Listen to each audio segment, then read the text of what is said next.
got my nails did. Oh, wow. Well, that looks great, actually. I've always wanted to do that, but, playing the accordion, it just never worked out, so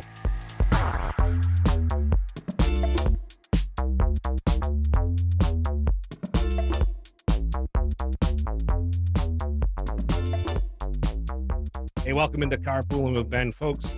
She blew up the internet a couple years ago, and since then, she has just done so many fun, unique things, unique opportunities. Ladies and gentlemen, appropriately known as Missy Elliott's funky white sister, discovered right there in Goddard Park, Mary Halsey. Mary, so good to see you. How are you? Hey, Ben, I'm doing great. Thank you for having me. I can finally be on your show I love because it. I was under contract with, after the first time on Ellen, they loved me so much they signed me up. Sure. And so I was exclusive for all of season 16. And I had to turn down a lot of opportunities, but you had to weigh it out. It was Hey, worth it. Is oh, it worth it? Let me work it. well, there you go. Oh, geez. Now I got to mix the music in with that. No, you did such a great job. And I would love to take a step back before we get into what kind of propelled you into, worldwide fame. Yeah. You have worked in the elder care community for many years. My mother, my grandparents, my aunt have all had involvement in those fields. And Yeah. you it is such a noble profession because this whole COVID thing aside, even leading up to it, these folks who are, let's face it, in the final, months, perhaps years, if they're so lucky, Yeah. you brought them hours and hours of happiness and joy with the simplest things. Being the activities director for some of these people, I mean, you honestly, Mary, I think folks that do your job in that profession in one way, shape, or form, you extend their life. You really do. And Yeah. the families may not realize that, but I certainly have seen it. Just the fact of the matter. How did you get started in elder care? Is that the right word to Well, use it? yes, I guess it is. Elder care is a good term. Before I got the job in 2005 at Riverview nursing home down here in Coventry, I worked for 18 years, uh, 17 of them in the legal department at Hasbro Toy Company Oh, wow. in Pawtucket. I lived in Pawtucket and worked at I worked in the legal department, but it was a lot of papers and a lot of trademark copyright issues about My Little Pony and all the different countries, and I got swamped with paper. I my job was had something to do with the legal terms and stuff on the boxes and the packaging. Okay. And so they would send it up preliminary and we kept copies. And I was literally getting buried in paper Yeah. and feeling as though I wasn't using the gifts that God had given me, like Sure. music and massage or therapeutic touch and just, the qualities that are my gifts, I believe. So I actually left the job. Well, I was getting to the point where I was like, I hate my effing job. So I ended up, they're like, well, get another job. So I interviewed and I got offered the job. And so then I was like, well, here I am. I have to choose. So I lost 4 weeks vacation. I lost a decent wage. I lost all these things, but I was using what God had given me. And so other things I benefited from. Sure. So I started out as an activity assistant in the Alzheimer's unit. I got fired for talking about God too much. Okay. So but then I got a job at an assisted living facility where I was the activity director. And I was there for 13 years Wow. and paying my own way as far as health insurance, which, you're not getting paid a lot of money to begin with. Sure. And it takes a big chunk out of your weekly pay to pay for your own health benefits. I was there for 13 years. Then I got fired again because I think I was at the top of my pay scale. Sure, sure. Not even making $15 an hour, Wow. okay, as the activity director. Took some time off, got rehired at from the person who fired me from Riverview was then at a place in Coventry, rehired me Okay. because she knew that my heart what my heart was, Sure. you know, and back then, like 14 years before that, they were very, very strict about, you know, being a corporation and not allowing people to speak about certain things.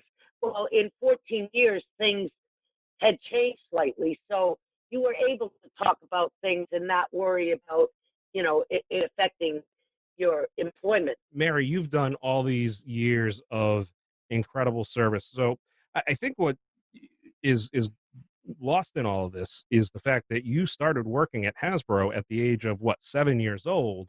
You know, and so it's, you know, which is incredible. They had you working in the legal No, department. I was, let's see, I was 20, when I started at Hasbro, I was 26. Oh, take the compliment, Mary. Take the compliment. The No, but that is something so incredible, and you know, to use those gifts, to use that your thoughts and your just that energy right up and through, and certainly, you know, as you've gone, you've now taken that joy and you've, you know, through a fluke, through a Yeah, unique opportunity, you have now taken that joy worldwide. You turned essentially all this, you know, this energy you had on just a, you know, a happen chance you were doing an event with a karaoke company at Goddard Park. right. And so that experience, as they say in the industry, went viral, and it went viral for the right reasons. You know, Mary, It did. It people really did. people can go viral for the wrong things nowadays, especially with all the madness, whether it be political, whether it Oh, be health stuff. You went viral for the right reasons because you just expressed pure joy. What was that like?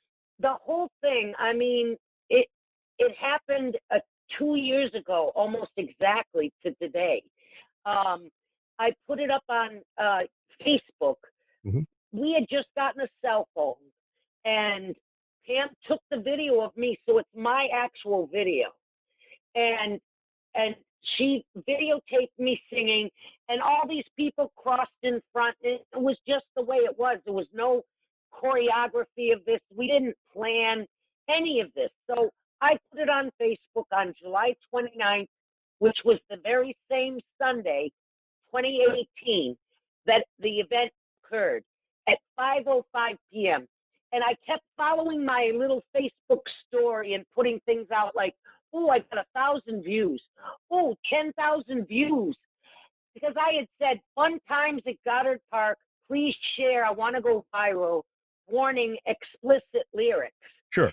And then I just put it out there because on Facebook, you know, everything is free, and I just put it out there. But people were tagging Missy Elliott. Yeah. So everybody was tagging Missy Elliott. She finally watched it and was like, who the heck is my funky white sister? You know, I'm the one who's always said it. I'm like, yeah, yeah, yeah, Missy's funky white sister's in the house. Yes. So she tweeted it and Instagrammed it 3 different times. Oh my goodness. So I'm watching my Facebook views. I'm up to about 75,000, 100,000. I'm like, wow, this is awesome. Somebody messaged me on Messenger, a complete stranger. Yo, Mary, Missy saw you. I'm like, Missy saw me? I went and I looked at my Facebook views, and it was over 1 million. Yeah. Just like that. Unreal. 1.5 million, 2 million, 7 million in 2 days. That's crazy. So I didn't even have Twitter. I did not even have Instagram. So I obviously got those, but nobody knew who I was really. And Sure. and Missy Elliott's like, she didn't know really who I was, but they all called me as soon as it went viral. Ellen's production, Steve Harvey's production. Wow. They even sent flowers. America's Got Talent, the Lifetime Movie Channel, the Learning Channel. Everybody wanted me. But before that had happened, somebody had called me from England bright and early in the morning. I remember it was probably Tuesday morning. I could probably get that exact date. And I made plans with them that I was going to be on Good Morning Britain. Oh, wow. Then Tara Granahan, the radio host Yep. from WPRO, got in touch with me, and I was able to do her thing. And the last thing I did also was the road show. Sure. With Will Gilbert and all them.